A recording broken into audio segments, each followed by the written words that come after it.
Squidward is running lyrical circles around you because you think that your blasé approach is killing it. But let me tell you something. Your lyrics suck, son. It's not. Here are 5 mistakes that you're making in your lyric writing, and probably not even realizing it. At the end of this video, I'll also show you a free tool to get your lyrical inspiration flowing if you're using Google Docs. The big squid's gonna lay down some knowledge for you in a bit, but if you're only gonna take one thing away from this video before you dip out and go back to Reddit, let it be this point. Static syllables. If you want your fans to sing along, make it easy for them with static syllables. If you're stuffing your lines with as many syllables as you think you need to tell a story, you're actively hurting your song and doing a disservice to your fans. Even just 1 or 2 extra syllables can turn your hit song into a dud. And how many listens did your last song get? Exactly. Let's have a look at an example. Mary had a little lamb, its nose was white as snow. And everywhere Mary went, the lamb was doing blow. Your first verse and chorus teach the melodic rhythm to your listener. In our example, it's 7-7-4-4-7 for the verse. Your fans pick up on that, and they're expecting a similar structure for the next verse.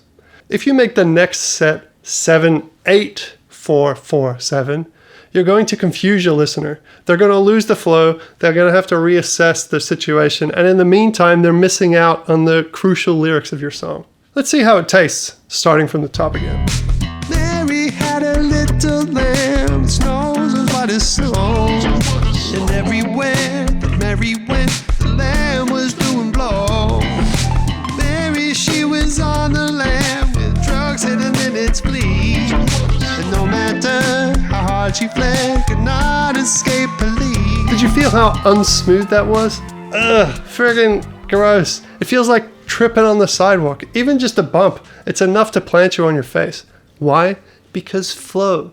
You don't want to inspect every stone on your path. You just assume that it's smooth. And the listener feels the same way. They expect it to be smooth. So give it to them. Smooth.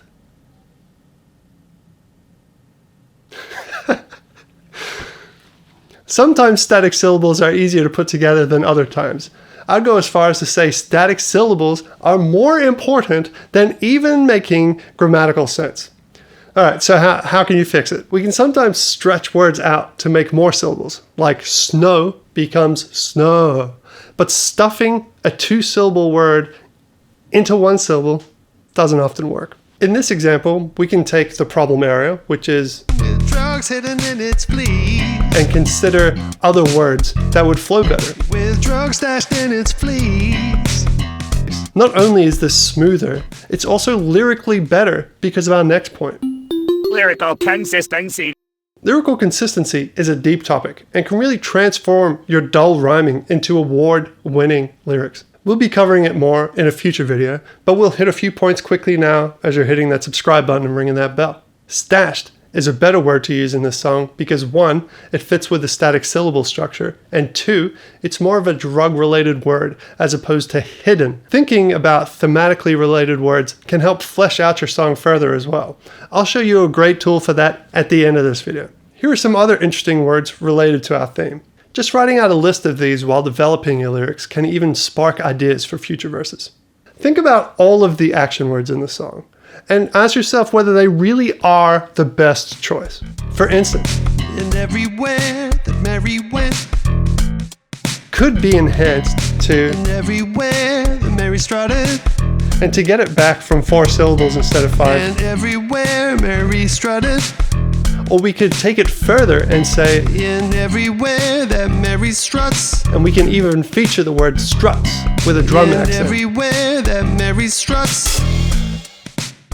Think of lyrics as a puzzle. How can we get as much flavor into our lyrics within a predetermined amount of syllables? There isn't always one perfect option. You always have to find some kind of personal balance. But if the line exists in your final song, it should be because you've made a series of decisions, not just plop down the first thing that rolled out of your brain. Since we're talking about lyrical consistency, let's do one more example before we hit Squidward's point about choruses. Slow down and tone down. Have a taste of this. Mary had a little lamb. Her nose was white as snow. Whose nose was white in this situation? Mary's or the lamb's? By changing the phrase its nose to her nose, we've muddied the water and made the song less understandable. Remember, you want to give it to him smooth. If you're not planning on having some crazy twist ending where it turns out that it was Mary's nose which was white, then your lyrics are weak, babe. Your moves are weak. So don't be so willy-nilly with your pronouns, silly. Liquid choruses. It was Squidward who coined the phrase, be water, my friend. Here's the full quote. Empty your mind. Be formless, shapeless, like water. You put water into a cup. It becomes the cup. You put water into a bottle. It becomes the bottle. You put it into a teapot. It becomes the teapot. Now water can flow or it can crash. Be water, my friend. I've heard Bruce Lee say it as well, but he learned it from Squidward. By the way, if you're digging this, give me a like to help support me, and subscribe and bell up if you want to help support yourself. I want to make you the best artist that you can be, so people will actively seek you out to collaborate with them. The greatest choruses are like water and adapt to their context. The same words change meaning throughout the song. Let's try and create one for our Mary example. But Adam, how do I even start to concept a liquid chorus? Well, the easiest way just takes 2 steps. Number 1, wait for a fan to comment on your song afterwards about how they understood it differently than what you intended. And if their meaning is more epic than your own, that's when you move on to step 2, which is you reply with, hey, I can't believe someone finally got it. While this method works, you may get called out years later because your wise fan didn't account for the glaring plot hole that their theory introduced. So instead, there's a foolproof method to get your lyrics wet and fill your gaping plot holes, and that's with 3 homos: homonyms, homophones, and homographs. Pause the video now if you want to have a look at them in full detail, all spread out, presenting themselves to you. Knowing which homo is which doesn't really matter, as long as you know that they're there for you when you need them. So keep them in your mind. Think about them as you go to sleep. Just let them tickle your fancy. I've made a list of a bunch of these words to help you kickstart your creativity. You can download them in the bundle below, which also comes with some free creative VSTs I've built to help you write great emotive chords and melodies. You can see more about them here. Here. For our example, we could use Mary's it to mean Mary's a frickin' boss. Like, Mary's all that in a bag of chips. But in reality, don't do drugs, stay in school, okay? Then, if Mary gets caught red-handed, we could use Mary's it, like she was playing in a game of tag, which additionally works well due to lyrical consistency. Mary's from a nursery rhyme. Nursery rhymes are for kids. Kids play tag. Lyrical consistency. In the next verse, we can have the cops putting her in a car, for instance. And then we can use Mary sit. Same letters, same order, but with a space kind of moved around a little bit. The idea is to let the chorus's meaning change as new information comes to light. Alternatively, we can think about what is happening in the song already. We have her with drug possession, and we have the open possibility of her getting caught by the po-po. So we can look again at related words around these topics and see if we find something that can work in multiple ways, such as the homonym word force can be police force, or to use force, or even use the term in a magic context, where forcing is where a spectator thinks they have free choice when they don't. So Mary could be using some kind of sleight of hand. So Mary could be using some kind of sleight of hand. So Mary could be using some kind of sleight of hand when selling drugs, and we could write that into our story. Another option could be to use the homonym word patrol, like a group of cops, and Mary walking a route, which is her patrol, where she's selling drugs. Or you can cut up the word to become pat and roll, as if she's getting patted down, and then she rolls out, or she rolls a funny cigarette. We could also do a play on Mary's name, and use something like Mary Juana, or Mary Jane. Or we could use the frickin' lamb, and just make it, the lamb is on the lamb, or something like that. On the lamb means running away from police. Isn't that useful for this situation? Absolutely. But for this example, we'll just go with the Mary's it chorus idea, and then we'll expand on it. Here's one I made earlier. Mary's the boss, Mary's it.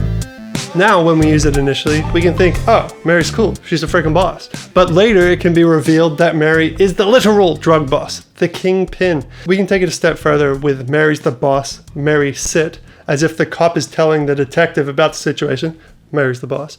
and then instructing Mary to stay seated in the interrogation room, Mary sit. We'll have a listen to how it all comes together a bit later, but first, The last verse. right after this, I'll show you that free tool that I found that will freaking blow your mind. No more 50 tabs open when you're writing a song. Bro, I can't even... It took me so long to find this thing. I've been writing music the hard way this whole time, but now it's easy squeezy lemon peasy. Okay, if we're honest with ourselves as listeners, we're pretty much only there for the chorus. So why worry about having an uppercut of a last verse? No one's listening anyway. The masses are not listening. You're right. But your fans absolutely are. And you know what your fans do that the masses don't do? They buy your merch, lttstore.com, where they work their life away for money and then they just hand it over to you. Why? Because you speak to them. Your lyrics change their lives. So put some hot sauce on that last verse and just make it straight fire.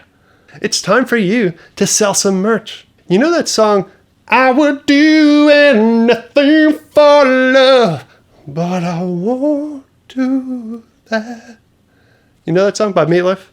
You know the chorus? Sure. But did you buy the t-shirt? No, because you don't even know what that song is actually about. What is the that he's singing about?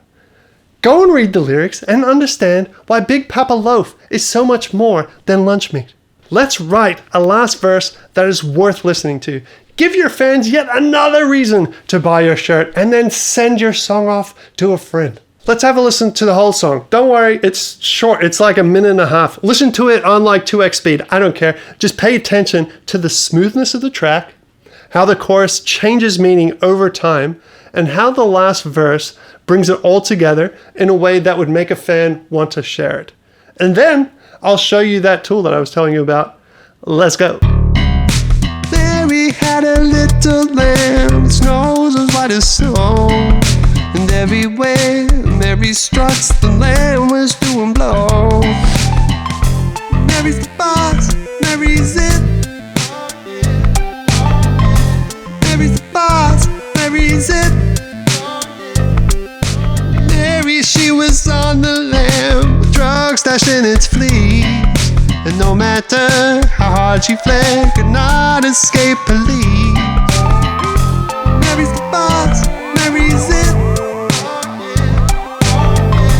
Mary's the boss, Mary's it. They forced her down and freed the lamb, and Mary didn't give a damn. She tried to escape and the detective came. He grabbed her as the cop explained.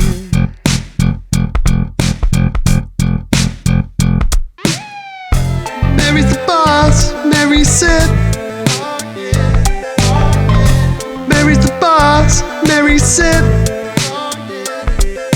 Mary, she was just a pawn, the lamb just got away. And from the beach in Mexico, the lamb would always say, Mary's the boss, Mary's it.